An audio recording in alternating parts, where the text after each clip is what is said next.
1. James, son of Zebedee. James was the first of the 12 to die.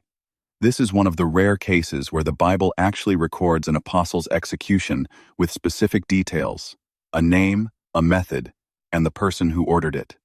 It was around 44 AD, the reign of Herod Agrippa I, the grandson of the same Herod who ordered the slaughter of babies in Bethlehem decades earlier. Agrippa was running an aggressive persecution campaign against the leaders of the Christian movement in Jerusalem. Arresting them pleased the religious leaders. Killing them pleased them even more. So he had James executed by the sword. You can find this in Acts 12:2. One sentence. No drama, no ceremony. The text just states the fact. But here's what the text doesn't tell you, and what Eusebius of Caesarea, a 4th century Christian bishop and historian, preserved in his ecclesiastical history. What happened to the soldier who escorted James to his execution? After witnessing James's composure throughout the entire process, that soldier declared himself a Christian right then and there. The result? He was executed alongside James that same day. The first martyr of the 12 didn't die alone, and the man who was just supposed to follow orders ended up following something else entirely. 2. Peter. Peter was the most well-known of the 12. The loudest voice in the room, the one who made the most visible mistakes.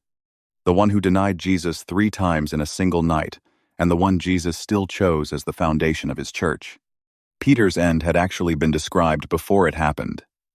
In John 21:18-19, Jesus told him, "When you are old, you will stretch out your hands, and someone else will dress you and lead you where you do not want to go." John himself explains in the next verse that Jesus was signaling the kind of death Peter would face. That prophecy was fulfilled in Rome during Emperor Nero's persecution, around 64 AD. Peter was arrested and sentenced to crucifixion. According to Origen, quoted by Eusebius, Peter asked to be crucified upside down because he didn't consider himself worthy of dying in the same position as Jesus. But there's a detail that comes before the execution that historical accounts have preserved. When Nero's persecution intensified, Peter actually tried to leave Rome. He was nearly out of the city when, according to tradition, he had a vision of Jesus walking in the opposite direction, heading into Rome. Peter asked, "Lord, where are you going?" The answer was that Jesus was going to be crucified again. Peter turned around and walked straight toward what was waiting for him. 3. Andrew. Andrew was Peter's brother. He's actually the one who brought Peter to Jesus in the first place. John chapter 1 records that moment. But Andrew spent most of history living in his more famous brother's shadow. His end came in Patras, Greece, around 60 AD. He was crucified, but not on a traditional cross. According to patristic tradition, Andrew asked to be tied to an X-shaped cross because he didn't feel worthy of a cross like Jesus's. That shape became known as the Crux de Cusida, the cross of St. Andrew, and it's still on the Scottish flag to this day. But here's the thing the historical accounts suggest. Andrew didn't die quickly. He was bound to that cross for 2 days. And the whole time, he kept talking, preaching to anyone who passed by or stopped to listen.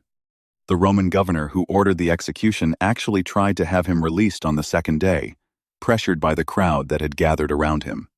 Andrew refused.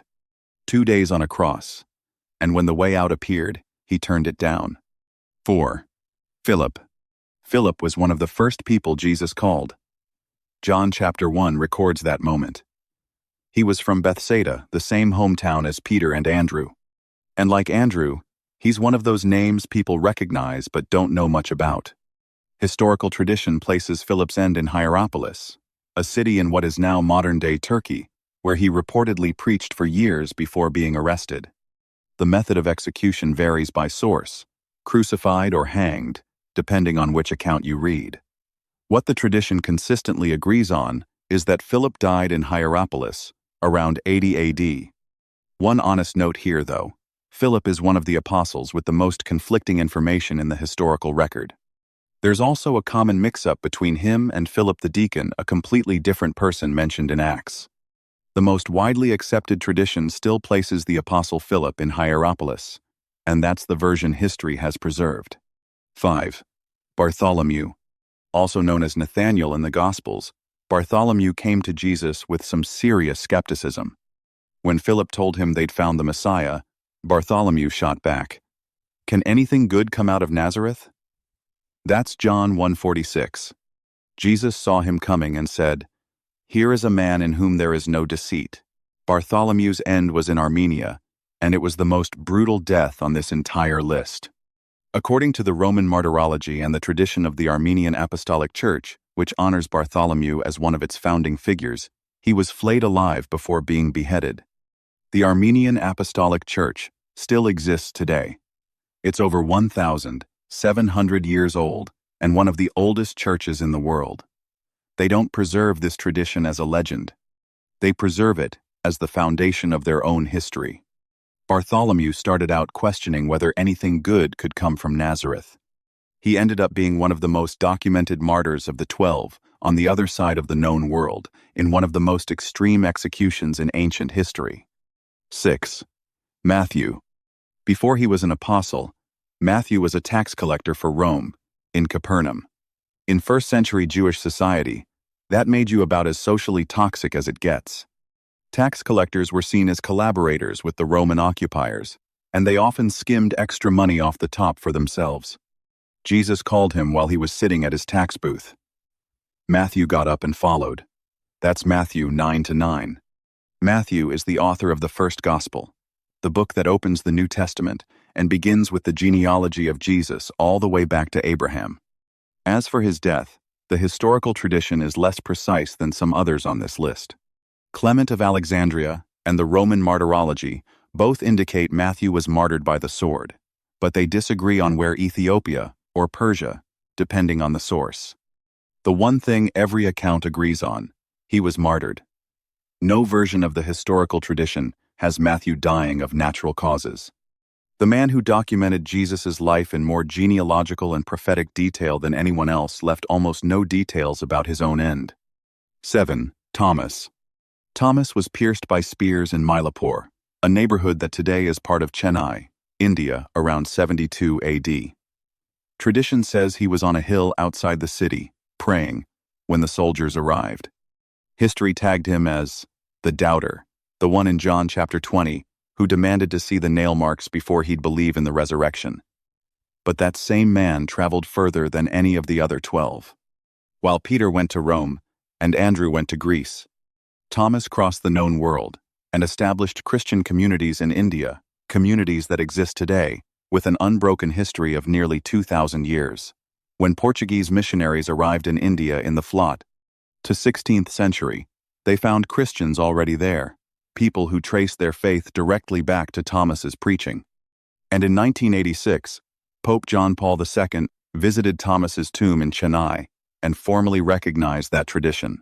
The one who doubted died pierced by spears on the other side of the world, far from everything he'd ever known. 8. James, son of Alphaeus. There are multiple people named James among the 12, which causes confusion all the time. This is James, the son of Alphaeus, not James, the son of Zebedee, the first martyr we covered at the start.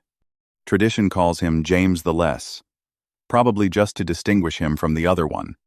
This James became the Bishop of Jerusalem, the leader of the Christian community in the very city where Jesus had been crucified. That was an extremely high-profile position, and an extremely dangerous one.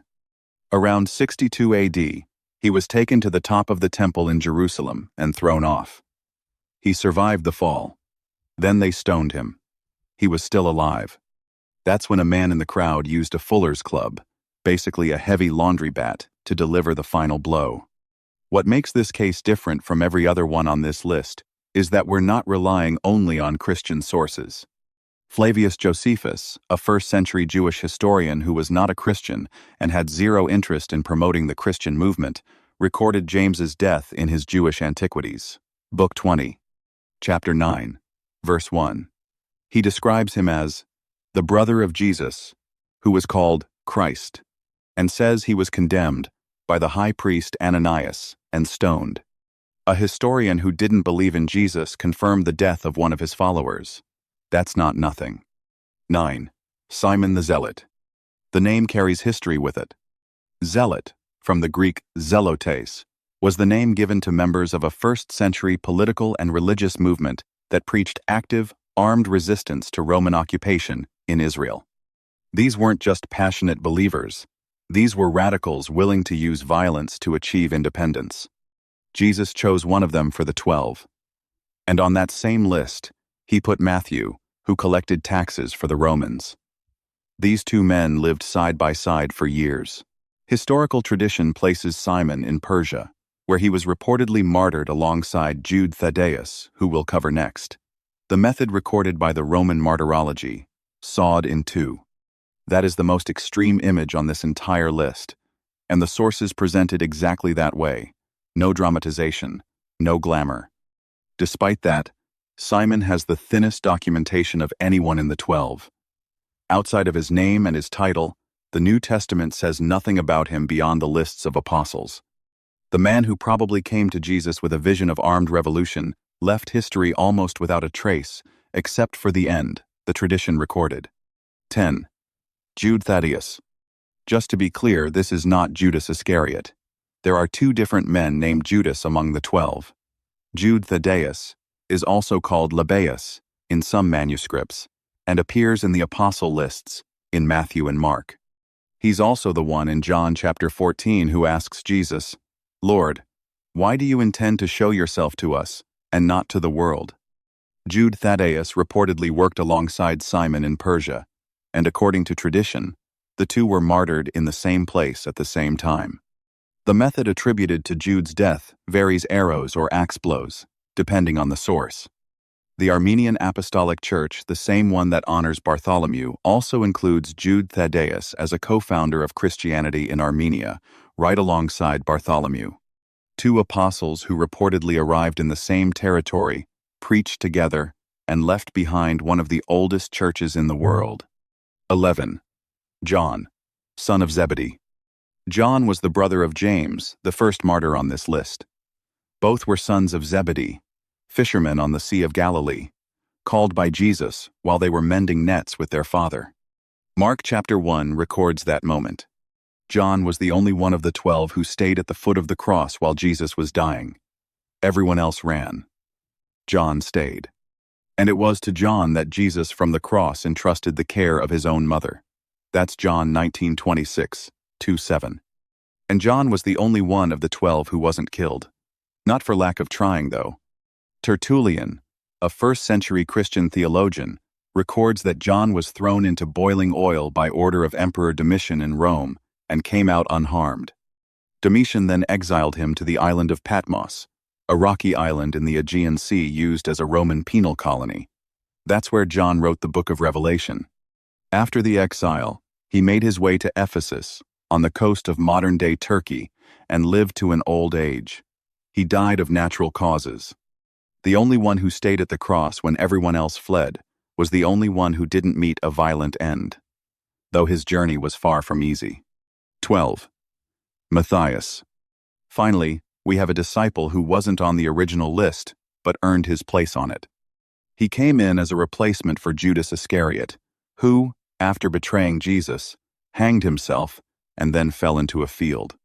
After Judas's death, the remaining 11 apostles gathered to choose someone to complete the group of 12. The criteria were specific. It had to be someone who had been with Jesus from the time of John's baptism all the way through the resurrection, an eyewitness to everything. 2 names were put forward. The 11 prayed and cast lots. Matthias was chosen. This is in Acts 1, 20, 3, 2, 6. Historical documentation on his ministry and death is limited. The main tradition, preserved in Fox's Book of Martyrs and patristic records, places Matthias in Jerusalem, where he was reportedly stoned and then beheaded around 63 AD. Matthias entered the list to fill the vacancy left by betrayal and went out the same way nearly everyone else did. Counting Iscariot, that's 13 men total, but 12 tragic endings, most of them in distant territories, far from any structure that could protect them, with no material benefit on the horizon whatsoever. The only one who survived faced an execution attempt and years of exile before dying of old age.